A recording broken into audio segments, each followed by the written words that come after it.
It all started on a quiet Tuesday evening. I was sitting on my porch, sipping a glass of red wine, enjoying the gentle breeze that carried the sweet scent of ripened grapes from my vineyard. The sun was setting, painting the sky in shades of orange and pink, and for a moment, everything felt perfect. My vineyard wasn't just a piece of land.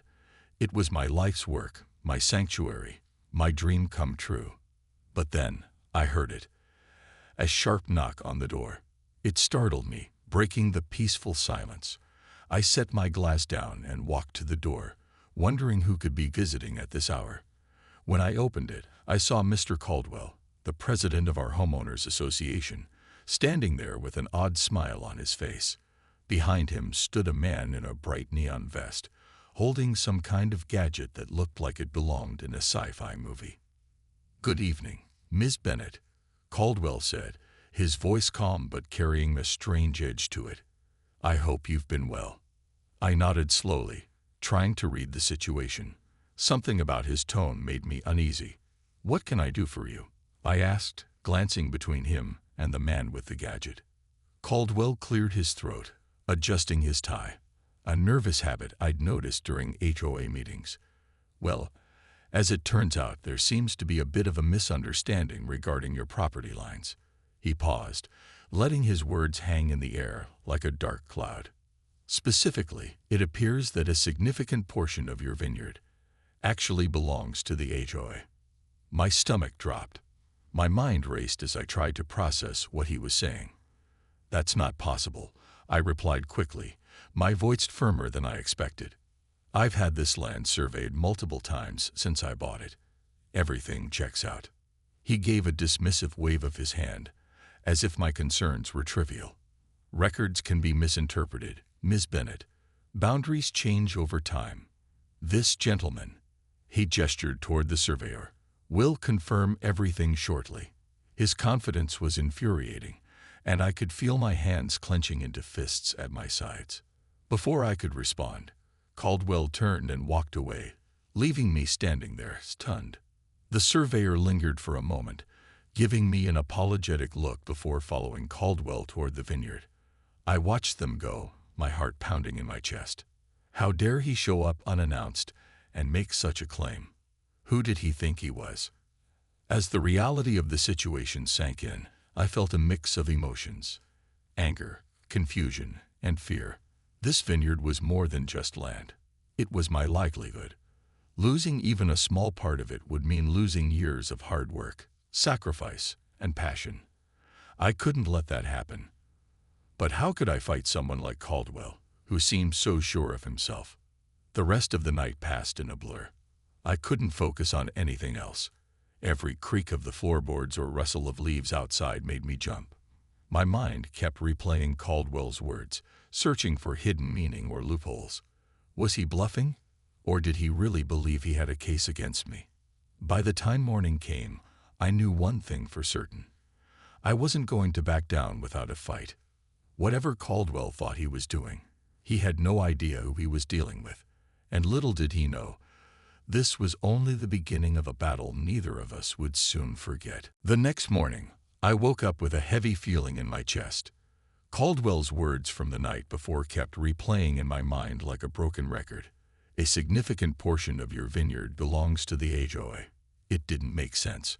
I had lived on this land for 10 years, poured my heart and soul into every inch of it.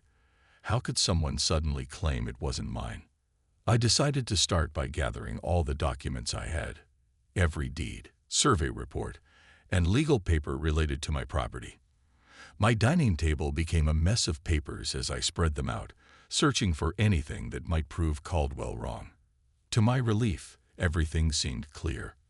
The boundaries were well defined, the title was in my name, and there was no mention of any overlap with HOA property.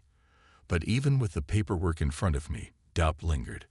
What if Caldwell had found something I missed? What if there was some obscure rule or old map that contradicted everything I thought I knew? By mid-morning, the surveyor Caldwell had brought returned. He walked around the edges of my vineyard, stopping occasionally to take measurements or jot down notes. From my kitchen window, I watched him closely, trying to gauge his expressions. Was he confirming Caldwell's claim, or was he finding evidence that supported me? Every movement he made felt loaded with meaning, and I couldn't shake the unease building inside me. As the day wore on, neighbors began to notice the commotion. Some wandered over, curious about what was happening. Mrs. Harper, who lived 2 houses down, approached me cautiously while the surveyor worked. "Is everything okay?"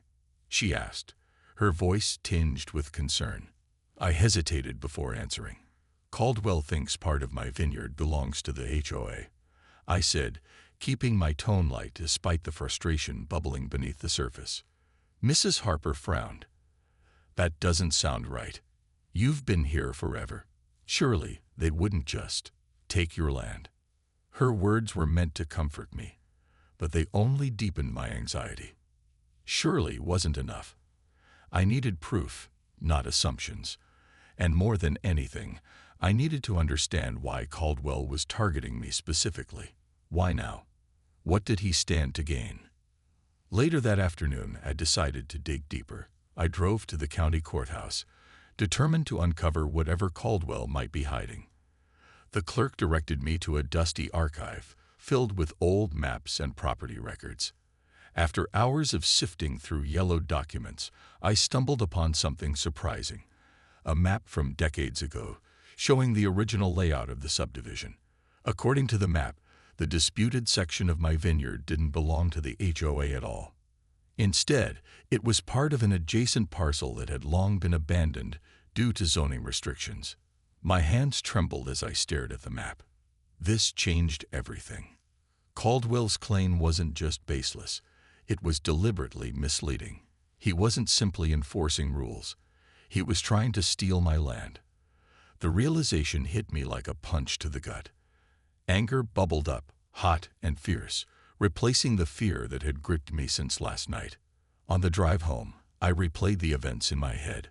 Caldwell's smug smile, the surveyor's silent pacing, the whispers among the neighbors. It all pointed to one thing: intimidation. Caldwell thrived on making people feel powerless, preying on their uncertainty until they gave in. But I wasn't going to let him win, not without a fight. When I got back, the surveyor was packing up his equipment. He glanced at me briefly but avoided eye contact. I wanted to confront him, demand answers, but I held back. For now, I needed to focus on building my case. Tomorrow, I would hire my own surveyor, one I trusted, and expose Caldwell for the manipulative bully he truly was. As I sat on my porch that evening, staring out at the rows of grapevines swaying gently in the breeze, I made a silent promise to myself. No matter what it took, I would protect my vineyard. Because it wasn't just land, it was my life. And I wasn't about to let anyone take it away from me. The next day, I woke up with a plan. If Caldwell thought he could intimidate me into backing down, he was wrong. But I knew I couldn't face him alone, not with his confidence and the weight of the HOA behind him. I needed someone who understood property lines better than I did, someone who could look at the land with fresh eyes and give me an honest answer. I called Harold, a retired surveyor recommended by a friend. He was in his late 60s with kind eyes and a no-nonsense attitude that immediately put me at ease. When he arrived, I explained everything. The knock on my door, Caldwell's claim, the old map I'd found at the courthouse. Harold listened patiently, nodding occasionally but not interrupting. By the time I finished, he had a thoughtful expression on his face. "Let's take a look," he said simply, grabbing his equipment from his truck. For the next few hours, Harold worked tirelessly, pacing the edges of my vineyard, taking measurements, and comparing them to the documents I'd provided. I stayed close, watching his every move, hoping for some sign of reassurance. Finally, as the sun began to dip below the horizon, he packed up his tools and turned to me. "Your property lines are exactly where you say they are," he said firmly. "There's no overlap with the HOA's land. Caldwell's claim doesn't hold water." Relief washed over me, but it was short-lived. Knowing I was right wasn't enough. Caldwell wouldn't back down without a fight. And if I wanted to stop him, I needed to understand why he was doing this in the first place. That night, I sat at my kitchen table, staring at the stack of papers in front of me. Something about Caldwell's behavior didn't add up. Why target me? Why now? Determined to find answers, I decided to dig deeper into his past. A quick online search led me to public records and archived news articles about Willow Creek. What I discovered shocked me. Over the past 5 years, Caldwell had filed numerous disputes over property lines in the neighborhood. In each case, he claimed that parts of homeowners' yards or driveways encroached on HOA property. Most people either paid fines to avoid conflict or moved away altogether. None of these cases ever went to court. They always fizzled out after the homeowners gave in. It seemed Caldwell had a pattern. He preyed on people too afraid or uninformed to challenge him. But there was more. One article mentioned a similar situation years ago, where Caldwell accused a retired couple of building a shed on HOA land. The couple fought back, hiring their own lawyer and proving Caldwell wrong. After that, he toned down his tactics, at least publicly. Until now. As I pieced everything together, a clearer picture emerged. Caldwell wasn't just enforcing rules, he was exploiting them. He thrived on control, feeding off the fear of others. And when someone like me refused to bow to his demands, he doubled down, determined to assert his dominance. The realization made me angry, but it also gave me clarity. Caldwell wasn't invincible. He relied on people being too scared or too tired to fight back. Well, I wasn't either of those things. I had proof, allies, and a fire inside me that wouldn't be extinguished. The next morning, I visited a few neighbors who had witnessed Caldwell's antics firsthand. Some were hesitant to speak openly, glancing nervously toward his house as if he might overhear. But others shared stories that confirmed what I already suspected. One woman told me how Caldwell pressured her into replacing her mailbox because it didn't match the aesthetic. Another recounted how he fined her for planting roses that weren't on the HOA's approved list. Each story painted Caldwell as petty, controlling, and obsessed with power. By the end of the day, I felt stronger, not just because of the evidence piling up, but because I wasn't alone anymore. Neighbors who had once been silent were starting to speak up, sharing their frustrations and offering support. Together, we were building something bigger than any one of us. A united front against Caldwell's tyranny. As I stood on my porch that evening, looking out at the rows of grapevines bathed in golden light, I felt a renewed sense of purpose. This wasn't just about saving my vineyard anymore. It was about standing up to someone who thought he could trample over others without consequence. And I was ready to fight, not just for myself, but for everyone who had ever felt powerless under Caldwell's rule. The next morning, I felt a mix of emotions swirling inside me. Anger, determination, and a flicker of fear.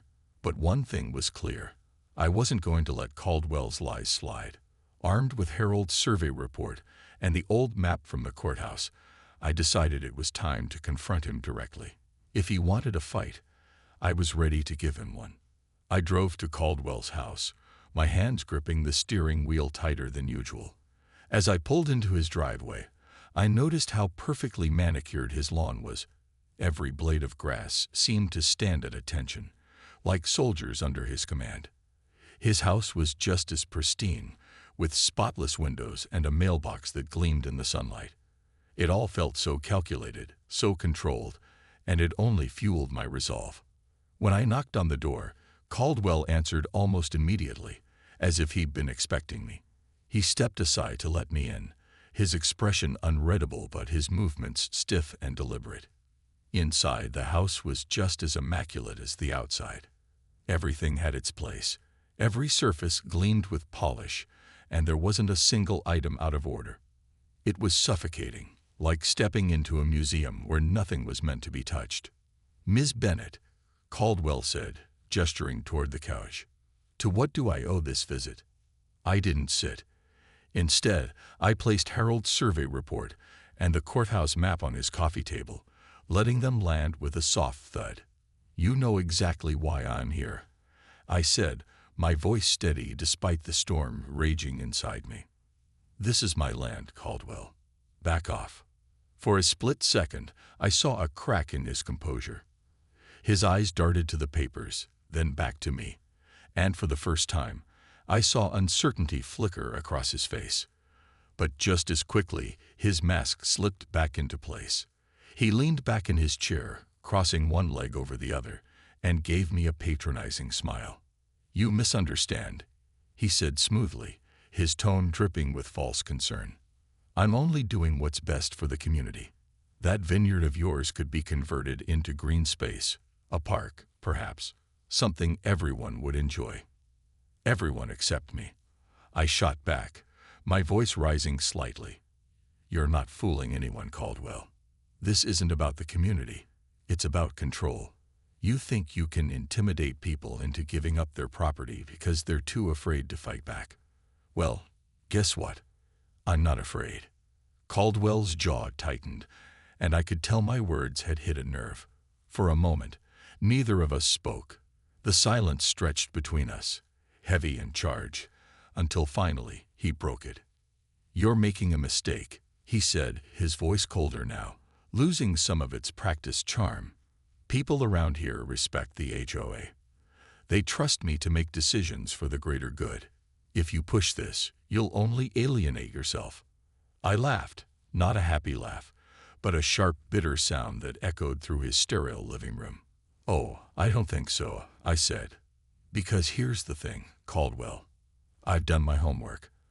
I know about your little pattern, how you file these ridiculous claims and wait for people to cave, how you thrive on fear and manipulation. But I'm not like those people. And if you try to take this any further, I'll make sure everyone knows exactly who you really are." His face reddened slightly, and I could see the wheels turning in his head. He hadn't expected me to come prepared, to call him out so boldly. For the first time, I realized something important. Caldwell's power came from secrecy, from operating in the shadows where no one dared to question him. But when you shine a light on his tactics, he becomes just another man, a bully without an audience. We stared at each other for a long moment, the tension thick enough to cut with a knife. Finally, Caldwell stood up, straightening his tie as if trying to regain some semblance of authority. "We'll see how far your defiance gets you," he said, his voice clipped. "But don't say I didn't warn you." As I walked out of his house, I felt a strange mix of triumph and unease. I had stood my ground, called him out for the bully he was, and forced him to acknowledge that I wasn't backing down. But I also knew this wasn't over. Caldwell wasn't the kind of man to admit defeat easily. If anything, my confrontation had likely made him more determined to prove himself right. Still, as I climbed into my car and drove away, I couldn't help but feel a spark of hope.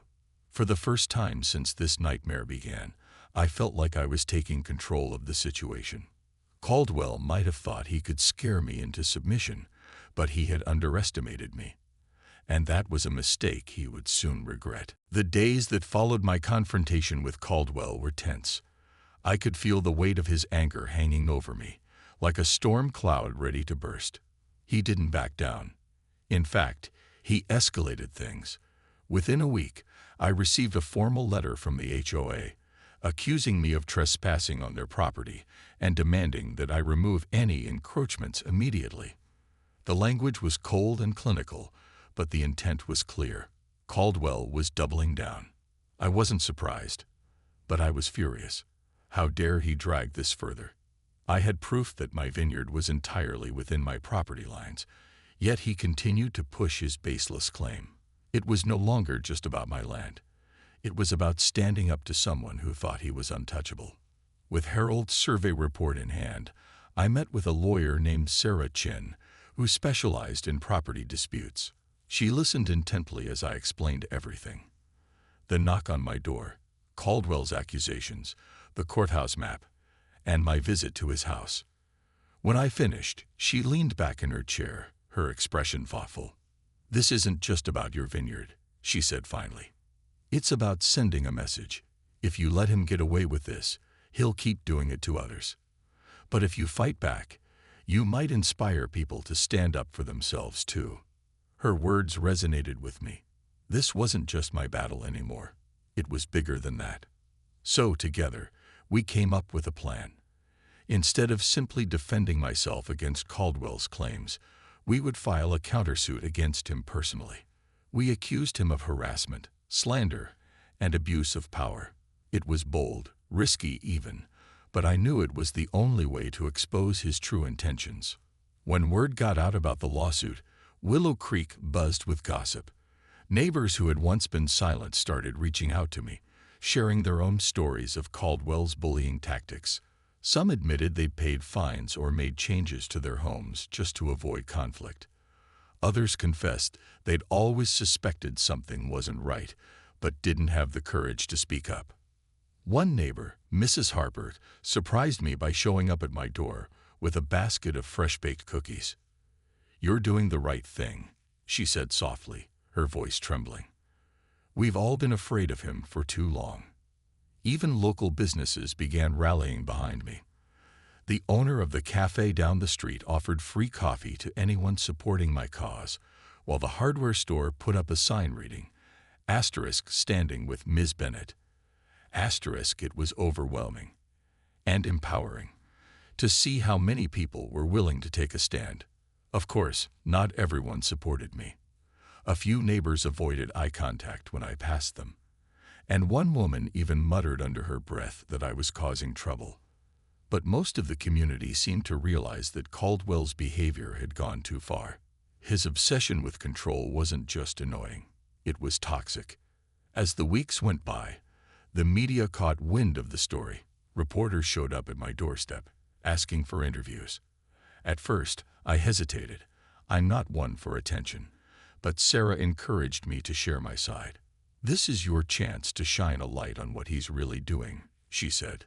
So I agreed. The interview aired on the local news, and the response was overwhelming. People from neighboring towns called in, sharing similar experiences with their own HOAs. One woman even drove hours to meet me, saying, "You're giving us hope." Her words brought tears to my eyes. For so long, I'd felt alone in this fight, but now I realize I wasn't. There were others like me. People tired of being pushed around, ready to reclaim their voices. Meanwhile, Caldwell grew increasingly defensive. He sent letters to the HOA board members, blaming me for creating division in the neighborhood. But his attempts to paint himself as the victim fell flat. The more he lashed out, the more obvious his desperation became. By the time the trial date was set, I felt a strange mix of emotions: nervousness, exhaustion, and a quiet confidence. I knew the road ahead wouldn't be easy, but I also knew one thing for certain: Caldwell had underestimated me, and that was a mistake he would soon regret. The trial was a whirlwind of emotions, documents, and whispered conversations in the courthouse hallways. It lasted for weeks, each day bringing new revelations that peeled back the layers of Caldwell's carefully constructed facade. As witness after witness took the stand, it became increasingly clear that this wasn't just about my vineyard. It was about exposing a pattern of manipulation and abuse. One by one, neighbors stepped forward to share their stories. Mrs. Harper recounted how Caldwell had fined her for painting her front door a shade of blue not approved by the HOA. Another neighbor, Tom, described receiving threats of legal action when he refused to cut down a tree that technically obstructed communal views. Even people who hadn't directly crossed paths with Caldwell spoke up, describing an atmosphere of fear and intimidation that permeated Willow Creek under his leadership. Emails were presented as evidence, emails where Caldwell pressured homeowners into settling disputes quietly, often implying consequences if they didn't comply. One particularly damning exchange showed him instructing the HOA treasurer to inflate fines for minor infractions, knowing full well it would force some families to sell their homes. The courtroom grew tense as these messages were read aloud, Caldwell shifting uncomfortably in his seat. But perhaps the most shocking moment came when Harold, my surveyor, testified. Using maps, photographs, and precise measurements, he dismantled Caldwell's claim piece by piece. He explained how the disputed portion of my vineyard fell squarely within my property lines, and how Caldwell's interpretation of the records was not only incorrect but deliberately misleading. When Harold pointed out discrepancies in Caldwell's own surveys, the judge raised an eyebrow, scribbling notes furiously. Caldwell tried to defend himself, of course. He argued that he was simply upholding the HOA's rules, maintaining order for the good of the community. But his arguments sounded hollow compared to the mountain of evidence against him. His confident demeanor crumbled bit by bit until he was reduced to stammering half-truths. His face flushed with frustration. Finally, after what felt like an eternity, the judge delivered her verdict. She dismissed Caldwell's claims entirely, declaring that my vineyard was indisputably mine. Then she turned her attention to my countersuit. After reviewing all the evidence, the emails, the testimonies, the patterns of behavior, she ruled in my favor. Caldwell was ordered to pay damages for defamation, harassment, and emotional distress. The courtroom erupted in murmurs as the gavel came down, sealing his fate. Outside, reporters swarmed me, microphones thrust toward my face. I answered their questions calmly, emphasizing that this victory wasn't just for me. It was for everyone who had ever felt powerless against someone like Caldwell. No one should have to live in fear because of a bully, I said, my voice steady despite the adrenaline coursing through me. If we stand together, we can make change. Back at Willow Creek, the atmosphere shifted almost overnight. Neighbors greeted me warmly, many thanking me for having the courage to fight back. Some even admitted they wished they'd spoken up sooner. The HOA board held an emergency meeting and voted unanimously to remove Caldwell as president. In his place, they appointed Mrs. Harper, whose gentle but firm leadership promised a fresh start for the community. As for Caldwell, he retreated from public view. Rumor had it he was struggling financially due to the lawsuit, though no one seemed particularly sympathetic. Occasionally, I'd see him walking his dog at dusk, head bowed, shoulders slumped. Part of me felt sorry for him. He had let his obsession with control consume him, but mostly, I felt relief. Relief that he could no longer intimidate or manipulate those around him. That evening, I stood on my porch, looking out at the vineyard bathed in soft golden light. For the first time in months, I felt truly at peace. This land wasn't just soil and grapevines. It was proof that standing up for yourself and others could bring about real change. And as I sipped a glass of wine made from grapes grown right here, I knew I'd earned every sip. Months after the trial, Willow Creek felt like a different place. The air seemed lighter, freer, as if the weight of Caldwell's iron grip had finally lifted. Neighbors who once tiptoed around him now laughed openly on their porches, planted whatever flowers they liked, and painted their homes in colors that made them happy, not ones dictated by some outdated rulebook.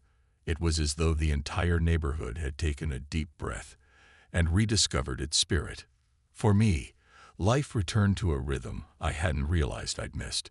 My vineyard thrived under my care, the rows of grapevines stretching toward the horizon like they always had. But something about the land felt richer now, not just because of the soil or the sun, but because it carried the story of resilience. Every time I walked through the vines, I remembered how close I'd come to losing them and how far I'd gone to protect them.